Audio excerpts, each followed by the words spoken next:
रवि, एक cab driver, रोज देर रात तक सवारियां ढोता था। उसे अजीब यात्रियों और अनजान कहानियों की आदत हो गई थी।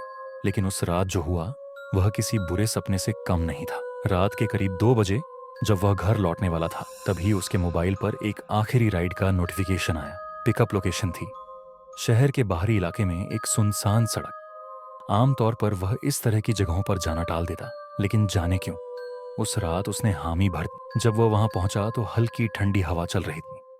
सड़क के किनारे एक लड़की सफेद सलवार कमीज पहने खड़ी थी। उसकी लंबी काली जुल्फें हवा में उड़ रही थीं और चेहरा अजीब तरह से उतरा हुआ था। भैया, मुझे अस्पताल छोड़ दोगे?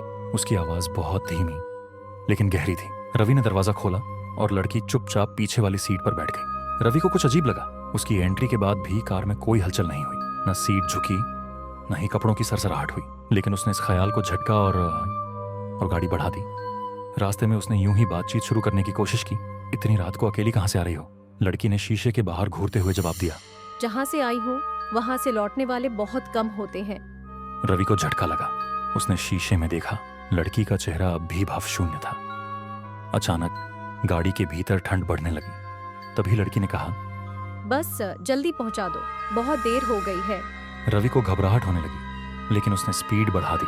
कुछ ही मिनटों में अस्पताल आ गया। जैसे ही गाड़ी रुकी, लड़की दरवाजा खोलकर अंदर चली गई, बिना रवि को देखे, बिना पैसे दिए। रवि को कुछ अजीब लगा।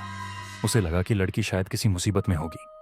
वह रिसेप्शन पर गया और लड़की के बारे में पूछा। भैया, मुझे एक लड़की अभी छोड़ने आई थी, लंबी सफेद कपड़े पहने। रिसेप्शनिस्ट और गार्ड ने एक दूसरे को देखा और फिर रवि की तरफ घूर कर बोले, क्या मजाक कर रहे हो? वो लड़की तो 3 दिन पहले मर चुकी है।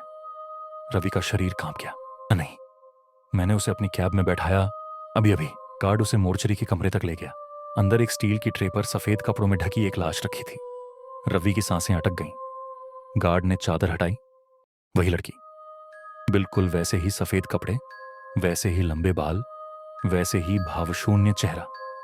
रवि की चीख हलक में ही अटक गई। उसने हड़बड़ाकर पीछे हटने की कोशिश की, लेकिन उसके कानों में लड़की की आवाज फिर से गूंज उठी। बहुत देर हो गई है। रवि पूरी ताकत से भागता हुआ अपनी गाड़ी में पहुंचा और स्पीड में वहां से निकल गया। उस रात के बाद उसने कसम खा ली, अब वह कभी उस रास्ते पर नहीं जाएगा। लेकिन कई बार जब वह किसी सुनसान सड़क से गुजरता तो उसे ऐसा लगता जैसे पीछे वाली सीट से कोई हल्की सी सरसराहट हो रही हो, जैसे कोई फिर से अस्पताल छोड़ने की गुजारिश कर रहा हो।